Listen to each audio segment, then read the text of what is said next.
Movie की शुरुआत में हम देखते हैं एक रहस्यमय प्रयोग हो रहा है जिसमें कुत्तों को और भी हिंसक बनाया जा रहा है। जैसे जैसे कुत्तों की हिंसा बढ़ रही है, प्रयोगकर्ताओं के चेहरों पर संतोषजनक मुस्कान दिखाई देती है जो सब कुछ कंट्रोल करने का संकेत देती है। अब कहानी हमारे नायक जंग वोन और उनकी बेटी मिन के इर्द गिर्द घूमने लगती है। वे एयरपोर्ट की तरफ बढ़ रहे हैं, लेकिन रास्ते में दोनों के बीच बहस होती है। जंग वोन ने अपनी बेटी को विदेश में पढ़ाई का अवसर दिलवाया है। वह रास्ते में पेट्रोल पंप पर रुकते हैं जहां एक लंबे बालों वाला व्यक्ति सेवा देने आता है। वह नकद में पैसे चाहता है, कार्ड स्वीकार नहीं करता। जंग वोन उसे बताता है कि वह समय पर मालिक को पैसे दे देगा और फिर दोनों वहां से निकल जाते हैं। अब वोन और उनकी बेटी एक घने कोहरे वाले पुल पर पहुंचते हैं।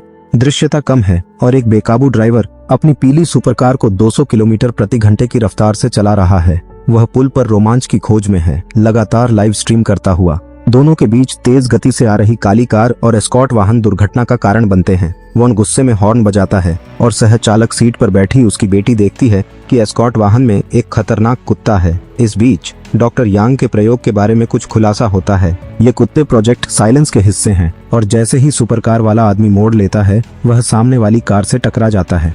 दुर्घटना के कारण पुल ठप हो जाता है। सभी वाहन एक के बाद एक टकराते हैं और स्थिति पूरी तरह से अव्यवस्थित हो जाती है। राहगीर जो दुर्घटना के बाद घबराए हुए होते हैं, अपनी गर्दन पकड़े हुए बाहर निकलते हैं। तभी एक तेल टैंकर के पलटने के कारण और अधिक दुर्घटनाएं होती हैं। टैंकर की तेजी से कई गाड़ियां एक दूसरे से टकरा जाती हैं और अफरा तफरी मच जाती है। जैसे ही पुलिस गाड़ी चलाने की योजना बना रही थी, तभी एक बुलडोजर आया और उसकी गाड़ी की छत को काट डाला। पेट्रोल स्टेशन के मालिक ने उस लंबे बालों वाले व्यक्ति को पैसे के लिए पकड़ लिया। वह रेडियो पर कार दुर्घटना की रिपोर्ट सुनकर समझ गया कि पुल पर लोग फंसे होंगे और वोन को ढूंढने के लिए निकल पड़ा। इसी समय डॉक्टर यांग की गाड़ी पलट गई, जिससे वोन का ध्यान उन पर आकर्षित हुआ। वोन ने गलती से सड़क पर उठते हुए एक टायर से टकरा लिया और इसके बाद गाड़ियों के बीच टक्कर हो गई। सैनिकों ने सावधानी से गाड़ी के डिब्बे तक पहुंचकर उसमें मौजूद बड़े कुत्ते की जांच करने की तैयारी की। वोन और उनकी बेटी मिन ने गाड़ी से बाहर निकलकर स्थिति का जायजा लिया। सैन्य अधिकारी कैप्टन कांग गाड़ी की स्थिति देखने के लिए वहां पहुंचे, लेकिन गाड़ी का डिब्बा खुला हुआ था और बड़ा कुत्ता गायब हो चुका था। इसके बाद अफरा तफरी मच गई। डॉक्टर यांग के कंप्यूटर पर कुत्तों की तस्वीरें दिखाई दी। इन कुत्तों को नियंत्रित करने के लिए डॉक्टर ने जल्दी से पॉज बटन दबाया, जिससे सभी कुत्तों ने हमला करना बंद कर दिया। जल्द ही एक हेलीकॉप्टर आया जो इन बड़े कुत्तों को ले जाने वाला था। बॉक्स को नीचे रखा गया और कुत्तों को भेजने की तैयारी की गई। इसी दौरान डॉक्टर ने देखा कि एक कुत्ता, जिसे 109 कहा जाता है, वहीं रुक गया है। सैनिक ने खोजने के लिए कदम बढ़ाए, लेकिन कुछ नहीं मिला सिवाय एक चिप के। जब हेलीकॉप्टर ने बॉक्स को उठाया तो 109 गायब था। वह बॉक्स के ऊपर छिपा हुआ था और हेलीकॉप्टर पर चढ़कर सैनिक पर हमला कर दिया। 34 मिनट के अंदर 109 ने सैनिक को निपटा दिया और फिर वह बेकाबू हेलीकॉप्टर से कूद गया। यह स्पष्ट था कि 109 को इतनी ऊंचाई से कोई नुकसान नहीं होगा, लेकिन हेलीकॉप्टर का बुरा हाल हो गया।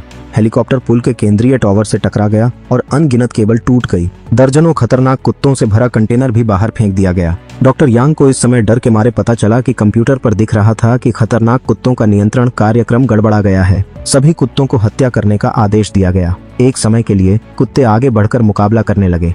बॉक्स से बाहर निकलकर सभी जीवित प्राणियों पर झपट पड़े। पुल पर फंसे निहत्थे लोग दर्जनों हिंसक कुत्तों के लिए किसी गिफ्ट से कम नहीं थे। बुजुर्ग महिला सूनोक और डॉक्टर यांग भी एक शिकार कुत्ते के हमले का शिकार हुए। शुक्र है कि एक सैनिक ने साहस दिखाया, जिससे इकलौते राहगीर को भागने का समय मिल गया और अन्य लोग किसी भी कार में सवार होकर भाग गए। जब गाड़ी मुड़ी तो वे एक लंबे बालों वाले आदमी को हाथ हिलाते हुए देखा।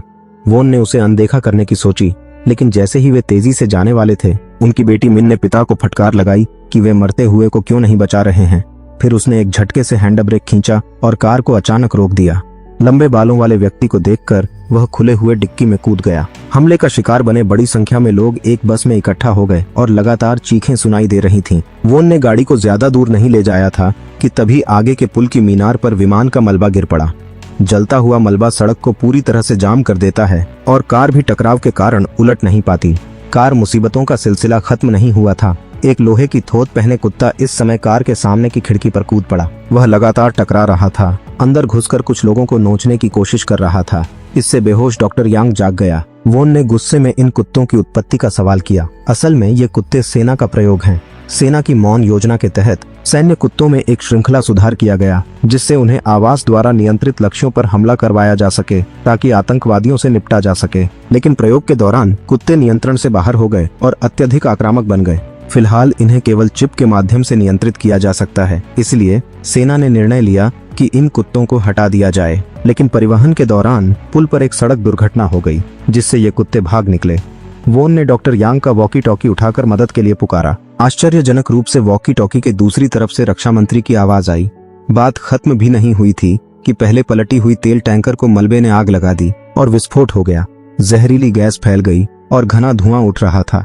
इस संकट की घड़ी में पीछे से एक बड़ी बस समय पर आ गई और हॉर्न बजाकर संकेत दिया, जिससे आग से कुत्ते भी डरकर पीछे हट गए थे। वोन ने तुरंत फैसला किया कि सभी को बस में ले जाया जाए। वोन ने तुरंत रक्षा मंत्री को बचाव के लिए बुलाया। पुल के टॉवर के ऊपर विमान के मलबे से पहले से ही डगमगा रहे थे। अंत में जब कोई और रास्ता नहीं बचा, विमान का मलबा गिरा और श्रृंखला बंद विस्फोट हुआ, जिससे पुल टूट गया। बस तेजी से पीछे हट गई और आखिरकार एक सुरक्षित जगह पर पहुंची। हालांकि थोड़ी दूरी पर एक झुंड बड़े कुत्ते घात लगाए बैठे थे। वोन ने सभी को शांत किया और खुद को एक आम नागरिक के रूप में पेश किया। उन्होंने सभी को समझाया कि ये केवल कुछ खतरनाक कुत्ते हैं और फिर सबको आश्वासन दिया कि मदद के लिए कॉल किया जा चुका है। सभी ने राहत की सांस ली। इस समय बचाव के लिए विशेष बल भी मौके पर पहुंच गया। अजीब बात यह है कि पूरे रास्ते बस आते हुए विशेष बल को किसी कुत्ते का निशान नहीं मिला। विशेष बलों के संरक्षण में जीवित बचे लोग धीरे धीरे पुल के नीचे की ओर बढ़ रहे थे, लेकिन डॉक्टर यांग ने इस बात की गंभीरता को महसूस किया। दुर्भाग्य से सभी कुत्तों के हमले के बाद कोई उपाय नहीं बचा था और माहौल फिर से अफरा तफरी में बदल गया। पूरी तरह से सुसज्जित विशेष बल भी इन खूंखार कुत्तों का मुकाबला नहीं कर पा रहे थे। कुत्तों के पहले सैनिकों पर हमला करने का फायदा उठाते हुए जीवित बचने वाले लोग इधर उधर भागने लगे। वोन ने अपनी बेटी मिन को एक सुरक्षित स्थान पर पहुंचाया और संयोग से डॉक्टर यांग भी वहीं छिपे हुए थे। इसके बाद वोन अकेले जाकर वॉकी टॉकी खोजने लगे। ब्योंगहाक नामक आदमी इस अवसर का उपयोग करके वोन से बातें करने लगे कि वे शायद अब यहाँ से बाहर नहीं निकल पाएंगे। असल में कुत्तों में से एक 109 सभी प्रयोगात्मक कुत्तों की मौत का कारण था। उसने अपनी आंखों से देखा था कि मनुष्यों ने प्रयोग के दौरान उसके शावकों को मार डाला, इसलिए उसके लिए अपने बच्चों को नुकसान पहुंचाने वाले मनुष्यों को मारना बदला था। दूसरी तरफ वोन ने वॉकी टॉकी के बाद अन्य जीवित बचे लोगों के साथ छिपने का प्रयास किया। घायल जीवित बचे लोगों को देखकर वोन को बहुत दुख हुआ। यह बात बचने वाले लोग भी समझ गए थे कि ये कुत्ते पागल नहीं हैं, बल्कि अच्छे से प्रशिक्षित फौजी कुत्ते हैं। इस समय वोन केवल सभी को बस में ले जाकर छिपा सकता था। वोन ने पहले सिग्नल फायर किया, जिससे रक्षा मंत्री जंग ह्यून को यह स्थान दिखा सके। फिर से वॉकी टॉकी के जरिए सहायता की गुहार लगाई और स्नाइपर की तैनाती का अनुरोध किया। बिना किसी इरादे के वोन ने यह भी खुलासा कर दिया कि जीवित बचे लोग पहले ही शांति योजना के बारे में जान चुके हैं। फिर सभी ने हाथ में मसाले लेकर कुत्तों को भगाने के हथियार के रूप में इस्तेमाल किया और बस की ओर बढ़ने लगे। सभी लोग बाहर बस के पास भयानक कुत्तों से संघर्ष कर रहे थे, लेकिन डॉक्टर यांग ने डर के कारण वोन को दरवाजा खोलने से रोक दिया। समय में वोन ने डॉक्टर की ओर फ्लैश बैंग फेंका, जिससे तेज चमक छा गई, जिससे डॉक्टर को वोन पर से नियंत्रण हटाना पड़ा। वोन ने इस मौके का फायदा उठाकर सबके लिए बस का दरवाजा खोल दिया और बचे हुए लोग बस के अंदर सफलतापूर्वक छिप गए। जब वे बिना चाबी के बस को चलाकर भाग नहीं पा रहे थे, तो वोन को लंबे बालों वाले व्यक्ति की चाबी याद आई। उन्होंने उस चाबी का उपयोग करके बस चालू की। जब गाड़ी स्नैपिंग की जगह पर पहुंची तो वॉकी टॉकी पर कोई प्रतिक्रिया नहीं हुई। असल में जंग ह्यून ही साइलेंट योजना के पीछे के साजिश करता था, इसलिए अब उनके सामने केवल 2 विकल्प बचे थे।